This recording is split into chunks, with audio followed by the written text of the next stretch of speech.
So Patti, great interview today with Erik from Card Connect and talking about what Fiserv is doing and Clover and all that, but mainly talking about this larger kind of one of my main themes, this idea of ISOs and ISVs, software companies, really working together. I thought it was very interesting. Yeah, I thought it was really interesting. I think what they're doing there, is quite interesting. I love Erik's story because, I thought it was interesting. We've talked to a lot of people who have been in the industry a long time, but not a lot of them have always been with the same company. He seems to, been kind of sticking close to, to Card Connect through its acquisition. So I thought that was really cool. He has a really great perspective. I think people are going to learn some interesting things from that. And I think people are going to learn some interesting things from your question from the field. I love the way you sort of lay the groundwork for futurescaping, shall we say.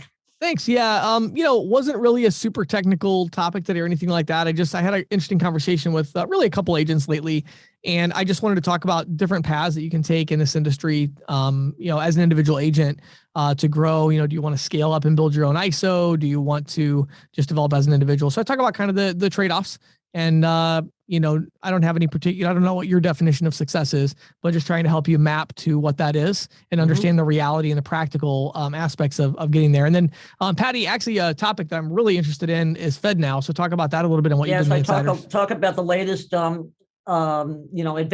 for FedNow, which of course is the Fed's effort to create a network for instant payments and some of the consumer attitudes and business attitudes towards that. I think people will be surprised to learn that the Fed is actually piloting FedNow.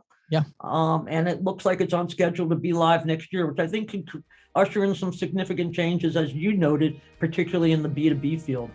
Yeah. And of course, our episode this week is sponsored by Valor Paytech. You can learn more by going to ccsalespro.com/Valor, VALOR.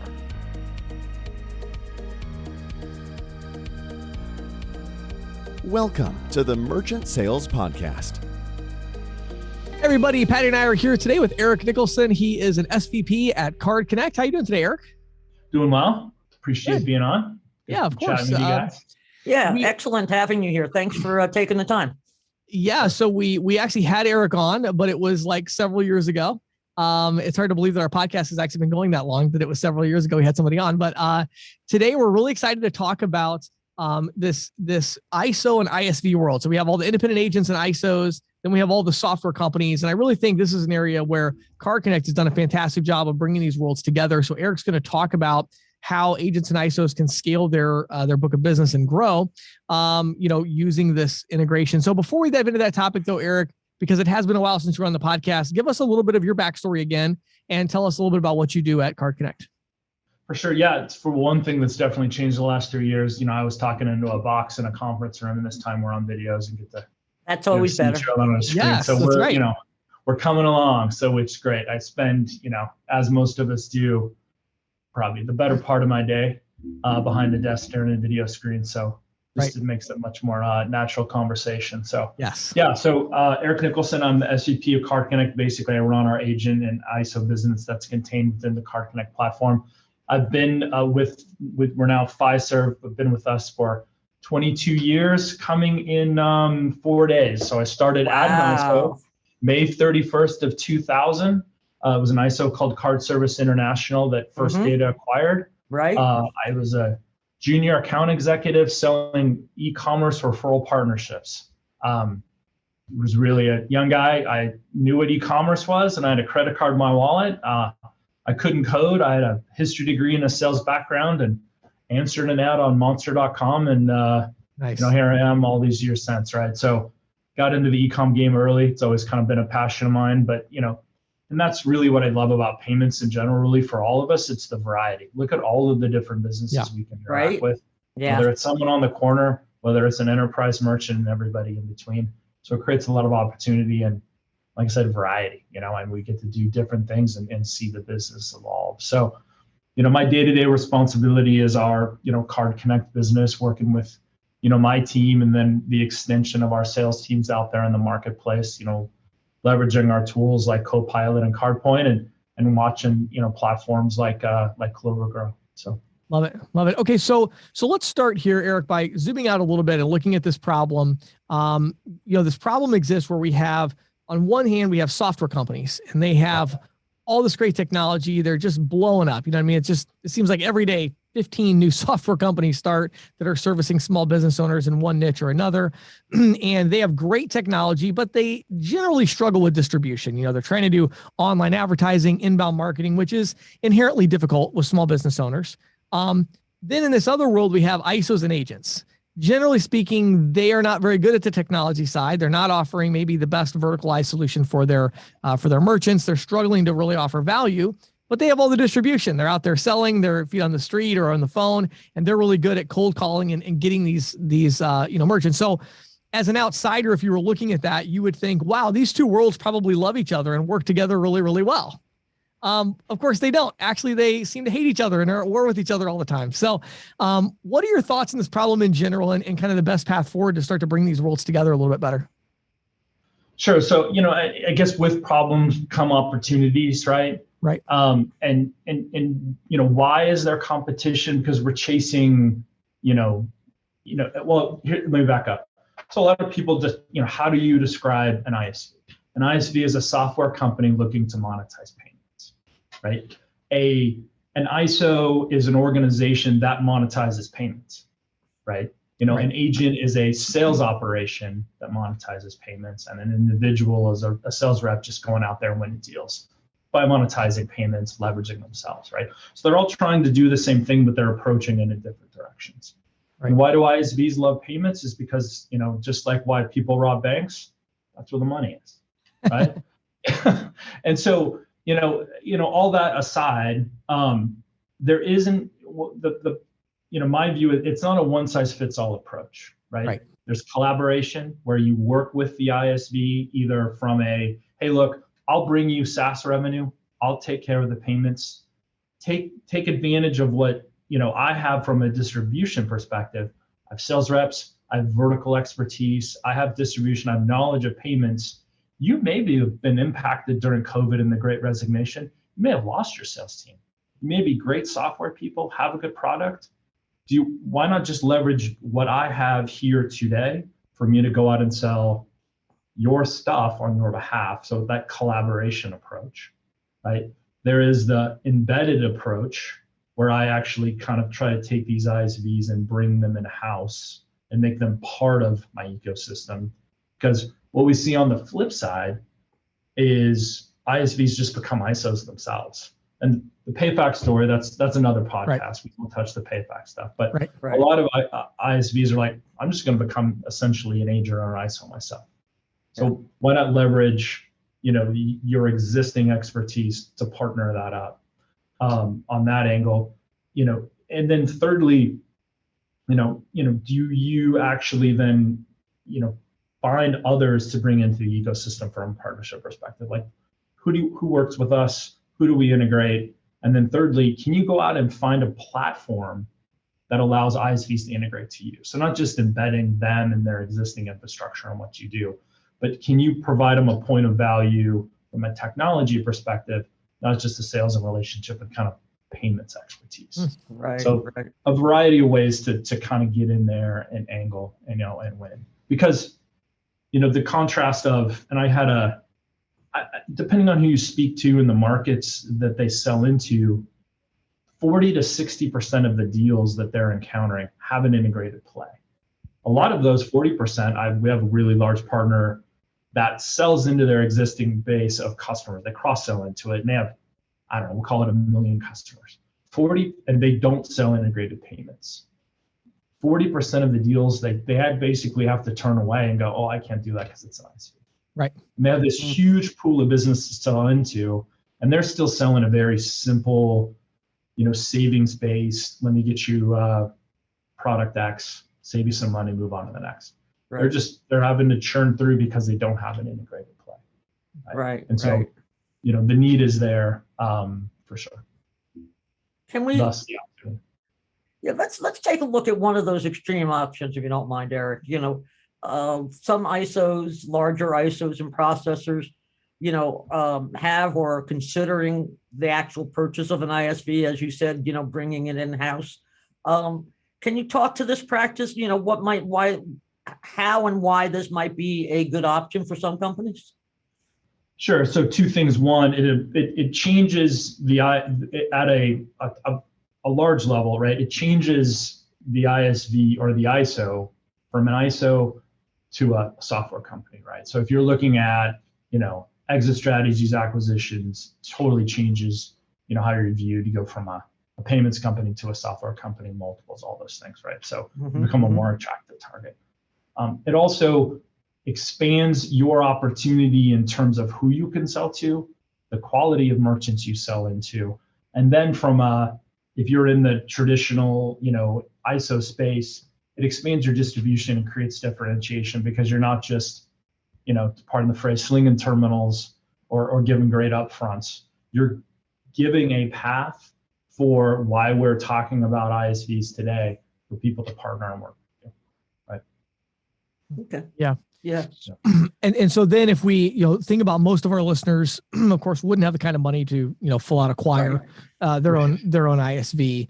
What are some of the other ways they could work? And you alluded to a couple of them in one of your answers here a little bit ago, but what are some other ways they could partner to really, get that ISV to understand how they could leverage the distribution? Because the other thing I find too is, honestly, Eric, you probably see this when I talk to the ISVs and do consulting for them, they all kind of want to tap into this. It's like, oh yeah, there's all these salespeople out there that are talking to small business owners selling payments. We'd love to tap into that, but they're not very good at it, Right. So it doesn't seem to really work out very well as a general rule a lot of times. And so what have you found, what are some other ways that ISOs can work with ISVs when they don't have enough money to do the acquisition? How can they actually make something that's going to work, a partnership that's going to actually produce something? Sure. So finding an ISV in kind of their growth curve, maybe they went out and they started as use the phrase like discovery ISV. Maybe they did an integration to some PayFac, maybe, Stripe. They did something quick and dirty and simple, and they're monetizing payments. Well, they're integrated to payments, but they're not necessarily monetizing it, right? Right. So finding a smaller growing ISV, generally, if you've got an existing vertical focus or vertical expertise, that lends itself well to tying both expanding what your distribution vertical expertise is to then bring up a technology platform that they can integrate into as well. That kind of takes them up market from a tech and support and service perspective instead of just a connected integration. So finding a platform you can leverage on their behalf. So comboing your sales and marketing and payments expertise into a technology platform that expands what they can do outside of just the kind of generic quick and dirty integration to some large PayFac. That combo sells well. You're probably not going out to some gigantic multi-million-dollar a year ERP. You're not trying to be the next NetSuite, but you're trying to find the next, I don't know if it's pet care, bike shops, sushi, whatever, SMB America, the same merchants you're selling to today also need an ISV play. So that's the places that I encourage people to look. And so comboing those creates an opportunity for success. So that's what you're saying for the individual agent or the small ISO, that they should be going after specific vertical or niche, and then sort of linking up with an ISV, or are there other strategies that can work? It's basically that. So let's assume that you're already selling into a vertical and that vertical well. Find the ISVs that are currently working with merchants that you're trying to sell into, right? And give them a shout and find out who they're integrated into, who they're using, what their success has been. Also talk to the merchants. Do you like them? Does it work? Why do you use this? What are your pain points? Are you using the full suite?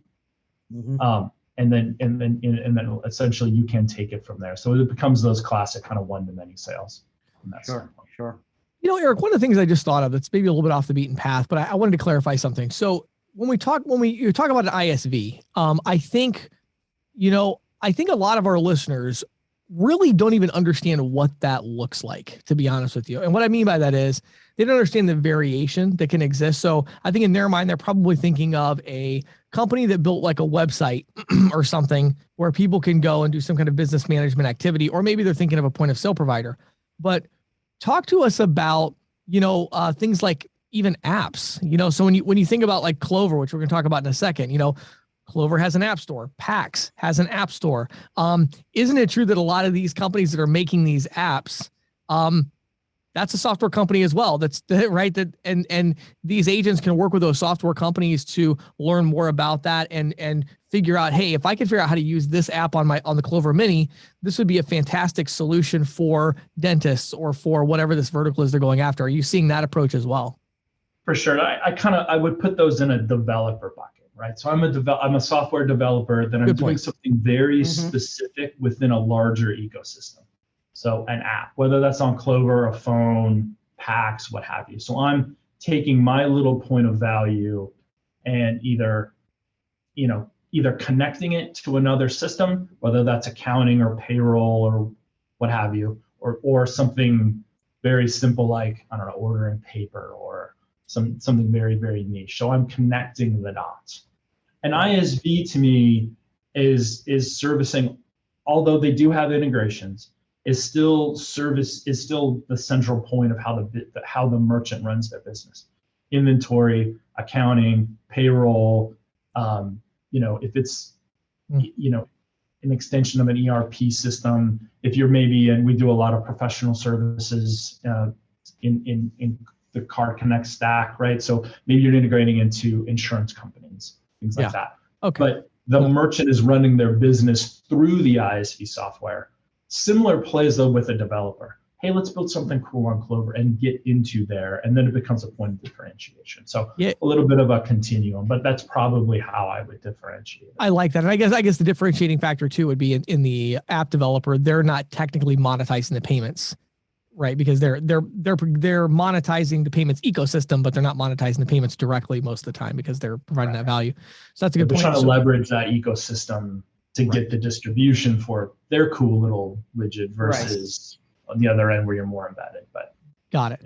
Okay, so that's a really good segue. So I want to talk about Clover for just a second, because I have to say, I think Clover is probably the best existing example of agents and ISOs partnering together with technology, and actually seeing success on both sides. So I'm just kind of curious, what do you attribute the success of Clover? What do you attribute the success, and specifically with this idea of the partnership that's where ISOs and agents, so many now, are selling Clover regularly, and we're seeing that kind of engine growth, and the ISOs and agents are benefiting, and of course Clover is benefiting as well. So what do you attribute that success to? Sure. So maybe we'll use your get a reverse quote from you internally here on that. Yeah. So thank you for the kind of the recognition and praise of the platform. But probably two things. One, it's evolved. It's evolving. It continues to evolve. From the original station all the way through. Different iterations of station, mobile, the mini, the flex. But why I think that ISOs and agents, it's resonated well with them, because it meets them where they're at and where they're selling. It's an SMB platform. We primarily sell into the SMB space. Right, so it's a sweet spot into the markets that we're currently selling, and really it was generally underserved. Whether you're basic retail, quick service, smaller restaurants, like those have been kind of left out and been terminal type merchants in the past. So it meets them where they're at. It's evolving. Merchants like the product, it is now almost getting to a point of, it's not ubiquity, but there's enough awareness in the SMB world of, that's a Clover, I want it. Right. And then we get together to do it, right? And we're leveraging our indirect distribution, whether our agents and ISOs, and it's a significant part of the Clover success story.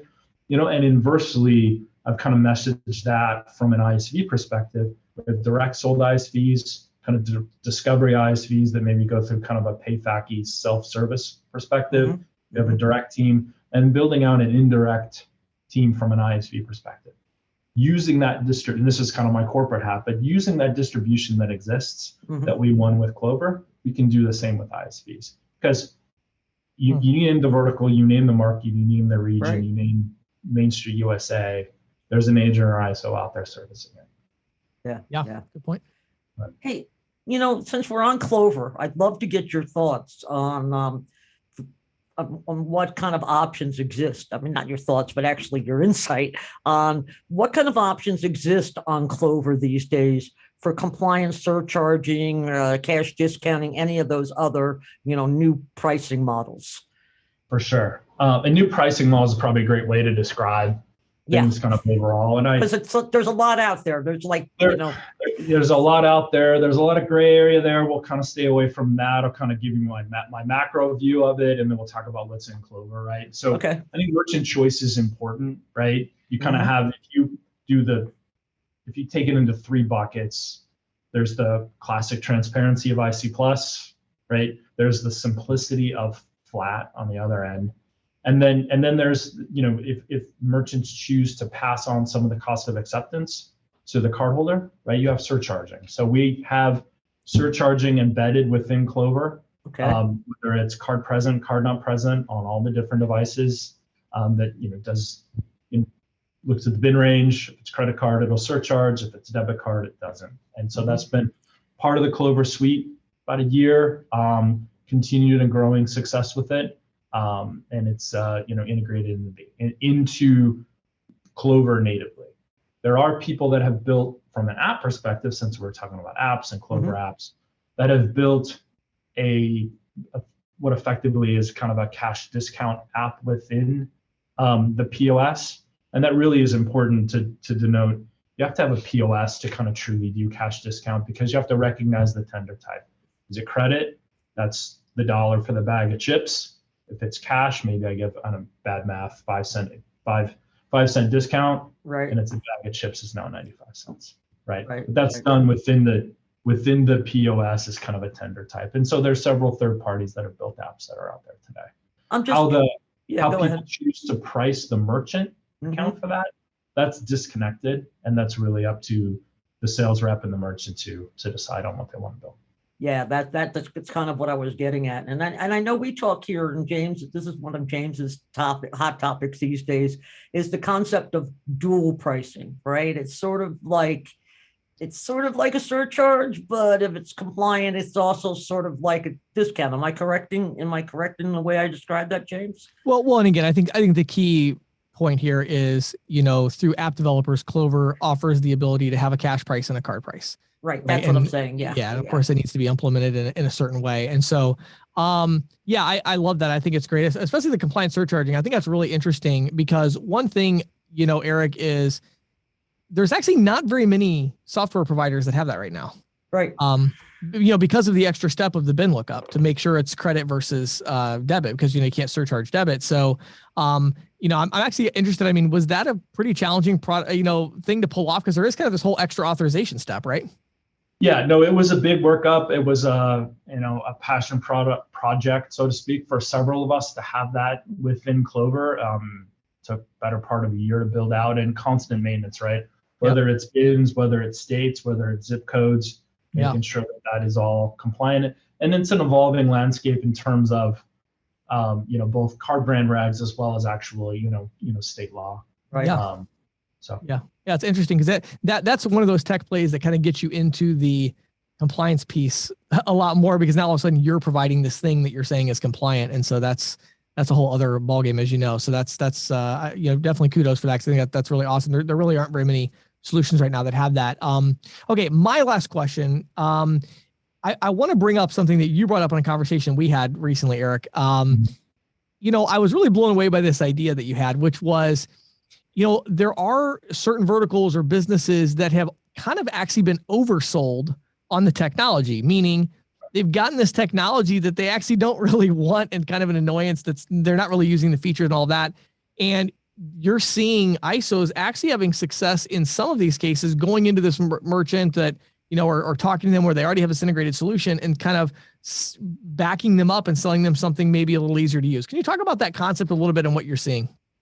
For sure. And this sales strategy in and of itself isn't unique to the ISV piece, but I think it's very applicable. And going in and, you go into an existing merchant, talk to them, they have an ISV, and you kind of do this decision tree. Am I integrated to it, or do I have an alternative solution? If I'm integrated to it, well, fine, let me just switch you out to the regular merchant play. Do I have something else to sell? Maybe I try to sell them that, but that's a much longer cycle sale because you're prying them out of everything they do. But if you've got a better mousetrap, it's worth your time because of what we know about the, an integrated merchant play. Right. But the alternative too is explore the path of, are they really using the full integration, or they just really need to accept payments? And if you have also something from a payments perspective that can create efficiency, save money, etc., you can have a compelling story to kind of take them from a fully integrated to more of an offline mode. But they go, if you ask a couple questions, well, what are you using the ISV for? Are you using it for inventory tracking, et cetera, across the board in terms of how they run their business? Probably not a play. But like, no, I really only use this and I pay for that. Well, then you can probably say, well, just keep these 3 modules. Let me simplify your life as well as your bookkeeper, your back office, your front desk folks, and let me give you an integrated experience, kind of a Clover or a CardPoint that will give you that kind of light omni-channel flow, but without the complexity and the expenses of a fully integrated ISV piece. So really, it's about questions into that merchant about how much they're using the ISV, what they're using it for, and and to a certain extent, what is it costing them for that, and do they see benefit? And if you get the right kind of objections back or information back, you can then present a simplified solution that they can use to process their payments and then let them focus on running their business. So Yeah, great it's idea. not really that much different, really, than the sales pitch of yesterday, except that it just takes on a slightly different tenor of questions. Yeah, Right. no, yeah, it's not a new, people have been doing this for years. Right. But instead of trying to run through the ISV or to challenge it or to stack on top of it, you're like, oh, I'm actually going to go this way. Right. Let's just leave them aside and do you really need this, and go down that route. So, because like we mentioned, I use that 40% statistic. I think I've heard others in gyms, you've said 60%, right? So you've got to have a couple of different plays when you're encountering. Yeah, and I'll tell you what, Eric, the reason I love that idea, when you brought that up, it's one of those things that's like, I had never thought of that angle before. And, I'm the one always, whether it's myself or my consulting clients, we're always kind of like banging our head against the wall there of like, well, they have an integrated solution. So our only option is integrate or replace it, with another similar solution or better solution. But what really rang true about this idea to me is there are actually a lot of merchants, small business owners, who are not very tech savvy, and they kind of got this thing that they thought was going to be amazing. And now it's this like $200 a month SaaS fee they pay that really doesn't do anything for them other than drive them crazy. And, I think it's such an interesting one. So again, I agree with you. Definitely. It's like, that's more of a last resort or kind of a third option there. Cause obviously if you want to be able to integrate, which is great, or offer them something that is integrated and more convince them that, hey, you really should be using these features, but use it with my system or use it with my payments. But at the end of the day, there's a lot of business owners that really, and it's so funny you say this, Eric, I actually went out in the field about 2 months ago. I was doing a little just like survey test of some assumptions I had. And I went in and asked like 30 merchants how they liked their integrated solution that they were using, whatever it was, Square, Clover, whatever. And it was actually a surprisingly large percentage of them basically said, just like before I run payments through it. And I didn't at the time think of it, but it was like, yeah, that actually really rings true. So that was super interesting to me. So interesting, Eric. I know we could talk for another hour, but we better not do that. So let's do this instead. Give us some information about where our audience would go if they want to learn more about you and they want to learn more about partnering with Card Connect Fiserv. Sure. So if you haven't been working with us today, head out to cardconnect.com. You can check out our integration docs. If you're down an ISV path, you can hit our partner inquiry page. Love to connect with you there. Or if you're into emails, partnerdevelopment@cardconnect.com. Love to chat. Awesome. Eric, thank you so much for your time today and your insights. Always a pleasure, sir. Absolutely. Appreciate the invite. Good to be back. Yeah, great to have you back, Eric. Thanks again. Thanks, folks.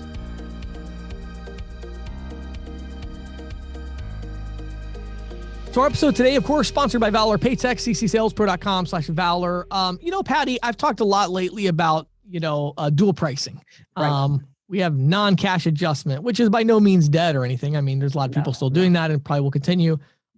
Now there's some new things coming out that I'm gonna be talking about more, that I'm hearing rumblings from people speaking directly to Visa about other ways that they consider that you could pass the cost of processing on in a compliant way that are, in my opinion, actually kind of ridiculous. But the important thing is Valor Paytech supports like all of these possible options. Right. Right. It's actually really crazy. And, people think of like, oh, it's cash discounting. That's this one thing. It's like, no, there's actually a lot of different ways you could do it. Different ways the receipts are displayed, line item, no line item, showing the discount, not showing the discount. Do you apply it before sales tax, after sales tax? There's actually a lot of questions. And what I love about Valor and what they've done is they look at themselves and say, hey, we're processor agnostic technology. And I talked to Erik about this recently. He's like, look, James, like they're building out this new thing that Visa is saying they want. Right. And, they're going to have it. So it's like, if you want to do that, so it's just amazing. I love the flexibility. Yeah. And it's, it is the flexibility, and it's the fact that they can be, because the technology is so robust, they can just go in and make a few changes, and then we're supporting a new way of passing on. And they're supporting it omni-channel, right? So that same experience you're getting, whatever that pricing strategy is, you're getting that on the terminal, the virtual terminal, the e-invoicing, the text invoicing, it's all working seamlessly together. So if you haven't yet checked it out, definitely do so. Go to ccsalespro.com/VALOR and check them out. I think you're going to love it. And now, here is questions from the field with James Shepard. So Patti, today in Questions from the Field, I actually want to reference a conversation that I just had yesterday with somebody that I thought was just a very interesting conversation. So I was talking to an individual, as an individual sales professional, W-2 with a large payment processing company everybody would know.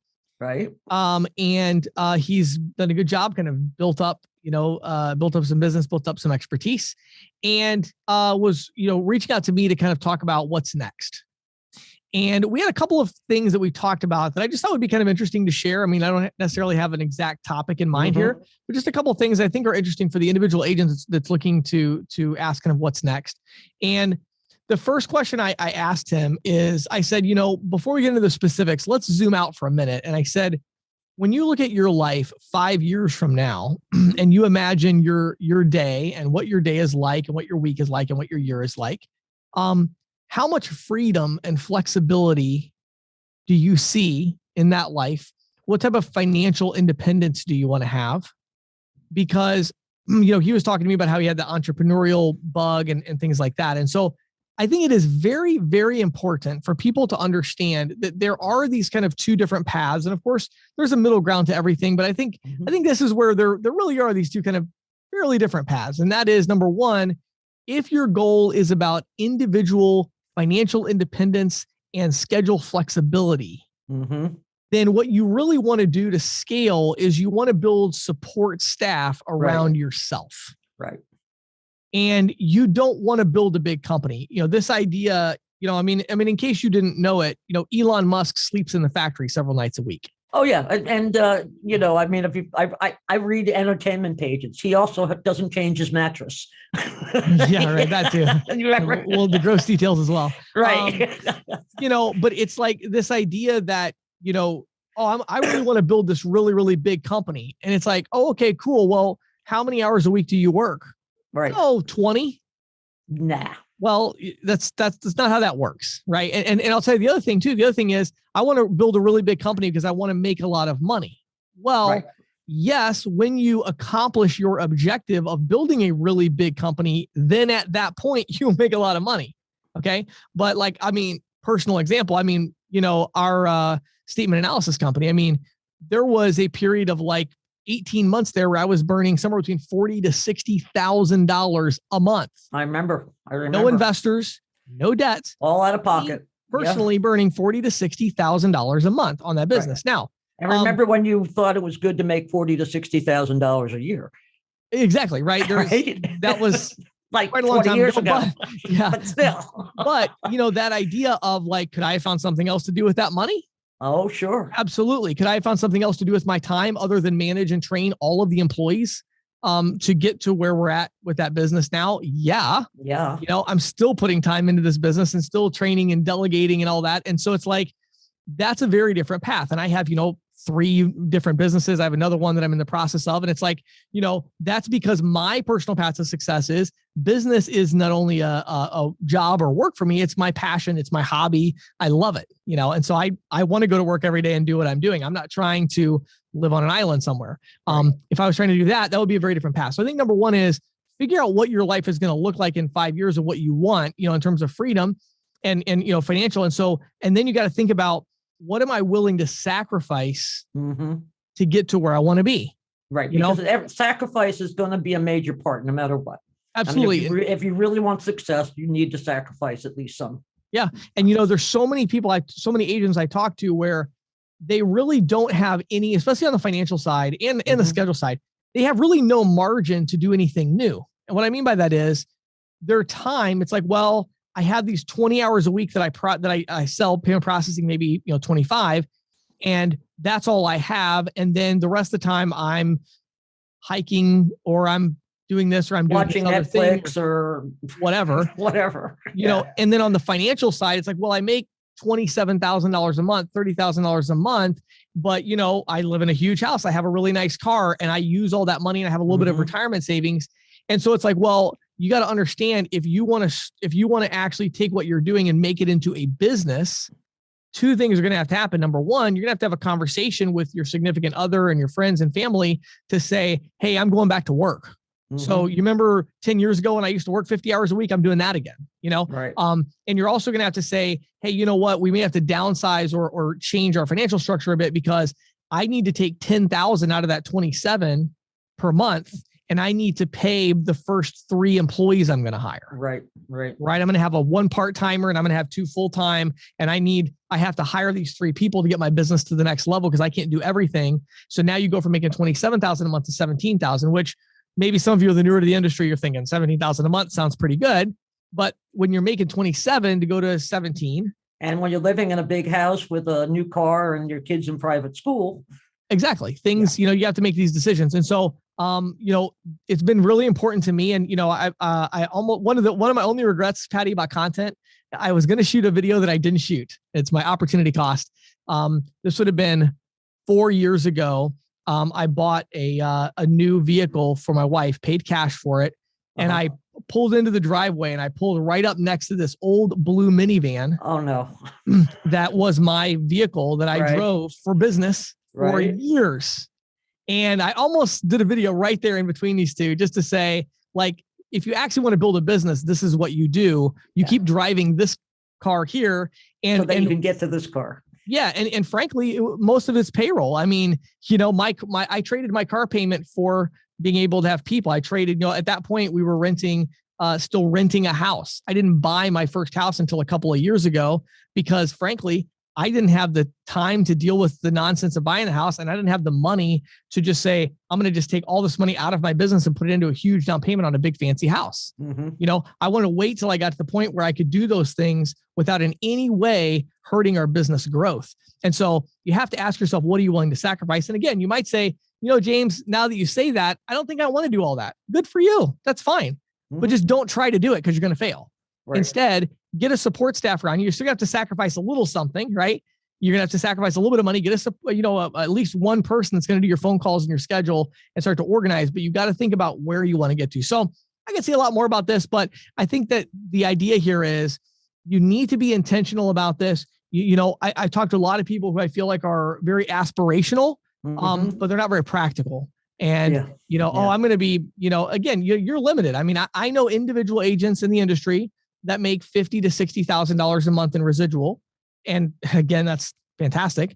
But that's about it. I mean, I don't know too many that are above that unless they have a team of people around them. I know some individuals that have a team of people that are at 100,000 a month. Now, I don't know any individual agent making $1 million a month.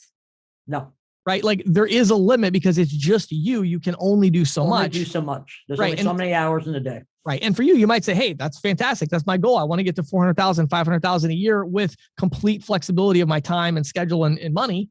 Well, then that's a great path. Go on that path. Or you might say, no. I want to be worth hundreds of millions of dollars someday. Well, then that is going to require extreme sacrifice, both time and money. And not like that's going to just automatically get you there. Then you're going to have to, read a couple of books a month and continuing education to learn what you need to learn. But The idea is pick which path you want to go on and then go down it.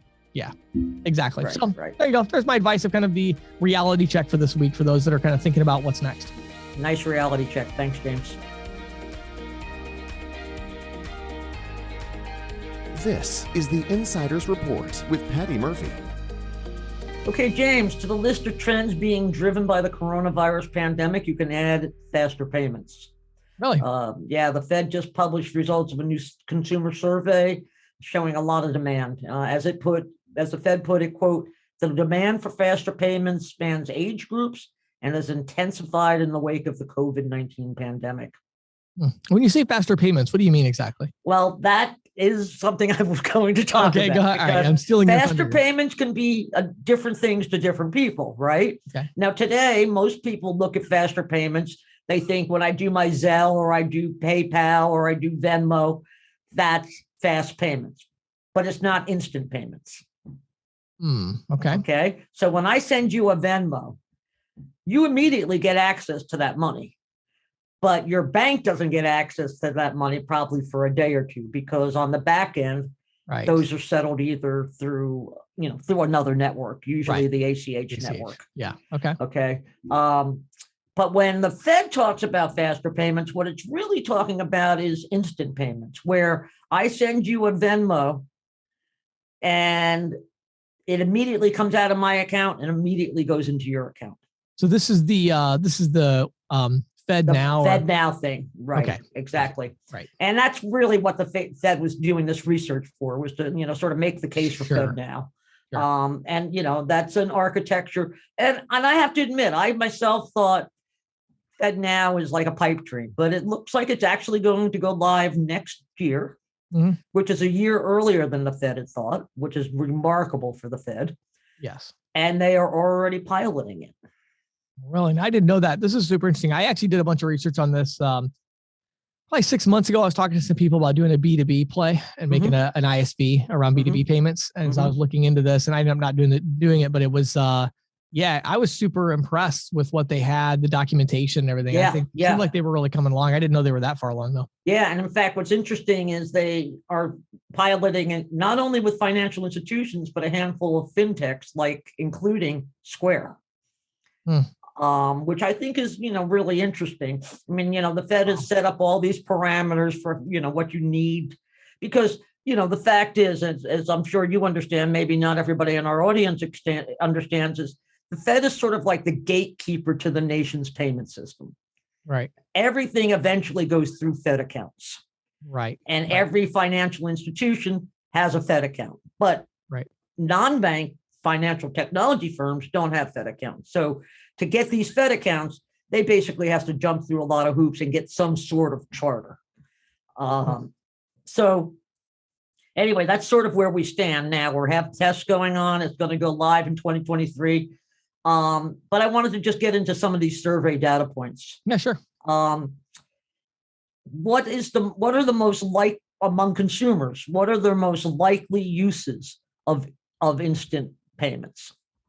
Top of the list is business payments to businesses. Yep. About 77%. Person to person, account to account came in second and third at about 60% each. And this aligns with the results of a survey the Fed did last year of businesses. That survey revealed that 9 out of 10 U.S. businesses expected to be sending and receiving faster payments within 3 years. Yep. So a few other notable findings of the consumer survey. Nearly 7 in 10 consumers use a mobile device to send and receive payments. 83% of those are using a fintech app or a digital wallet at least some of the time. And what I thought was really interesting is that even among those 55 and older, it's about 70%. And that's my generation. Obviously, we're becoming more and more. And I know it is when I deal with my friends. I mean, it's a constant. It's like Venmo or Zelle. Right. Even PayPal is sort of like taking secondary consideration. Yes, it really has. Yeah, it really has. Yes. So the most popular app right out there now is PayPal, according to the Fed. It's used regularly about 45% of people, 35% say they use it occasionally. Zelle is close behind. And what I thought was interesting is that Google Pay, Apple Pay, Cash App, all kind of trail. None got more than 25% as combined regular or occasional users among this consumer group. And 63% of consumers expect their overall use of faster payments, instant payments, to grow over the next 3 years, particularly if, and most importantly, those that offer robust fraud protections. And I think that's the real key here. And that's why something like FedNow or RTP, which is the private sector version of FedNow, which is run by the New York Clearinghouse and all the major banks in the country. I think that's why they are getting so much traction right now, because, you know, there's, when you have banks in the mix, the fraud detection, the fraud prevention becomes far more important, because they have regulators to respond to. Yes, for sure. So, you know, I think it's really interesting. I think for our audience, one of the things that's going to, this move to instant payments and FedNow is going to do is you're going to see a lot more, you know, same day or next day funding. Yeah. And you're going to see, you know, hopefully ISOs and agents getting their money faster from the acquirers. And again, you know, like, you know, what I like to say is there's faster payments like same day ACH, and then there's instant payments, which would be like FedNow. And I think what FedNow is going to do, it's going to provide a much more secure background for these person to business, person to person type payment arrangements. Well, and to me, the most interesting takeaway of all of this is when you think about B2B, which right now $33 trillion market, Visa's doing, I think, about $1 trillion of it. And when you think about that, you know, this FedNow is in a way kind of a competitor to the card brands when it comes to capturing B2B payments, because you know, one of the main reasons the ACH is, you know, not great for B2B payments is the time lag. Right. And so when it's like, hey, once all these fintechs start rolling out this instant, you know, FedNow and all of that, and it even plays into cryptocurrency type plays and things where money needs to be converted in and out of different, you know, currencies and things like that. It's so I think we're going to start to see a lot of fintech movement around this, and I think it'll be very, very interesting to see how it plays out. Yeah, I think it's going to be really interesting. You know, I spent a lot of my early career covering cash management, treasury management, you know, corporate cash management. And, you know, a lot of those systems that are set up, I mean, it just boggles the mind that here I am, 30 years later, and they're still using these same basic systems, you know, that, you know, business to business transactions, we've seen checks, you know, check usage drastically reduced, but you know, there's been nothing quite able to take over that. And I know we've talked a lot about B2B for card. I know our friend Roger McNamara talked a lot about that. I think there's a wide open market there. And I don't think that it's going to be eclipsed by FedNow or RTP. I don't think so either, but I think ultimately, it's another person that's going to try to get a piece of the pie. And again, ironically, I mean, not like FedNow is going to be personally trying to get a piece of the pie, obviously, as the government, but I think there's going to be a lot of fintechs that'll start up, that'll say, hey, we offer B2B payments. It's instant. It's much cheaper than card payment, you know, and that, so that'll be, and now again, there's other rationales. You mentioned Roger McNamara. I just talked to him yesterday. There's a lot of other rationales, of course, as well. But, you know, I think it's just an interesting player in the B2B. I think it really is. And when you look at, you know, the organizations that have been working with the Fed on FedNow, we're talking about companies like Dwala, you know, and we're talking about Square, and we're talking about Google, you know, all of these fintechs are very active in this. That'll be interesting. Well, good stuff, Patti. Thanks so much for sharing that with us. Thank you for listening to the Merchant Sales Podcast. Whether you are an industry veteran, processing executive, or just trying to learn about the payment space, we appreciate your time. The Merchant Sales Podcast is a joint production of Greensheet.com and ccsalespro.com. and we hope you will tune in next week for more information and tips on building your merchant services business.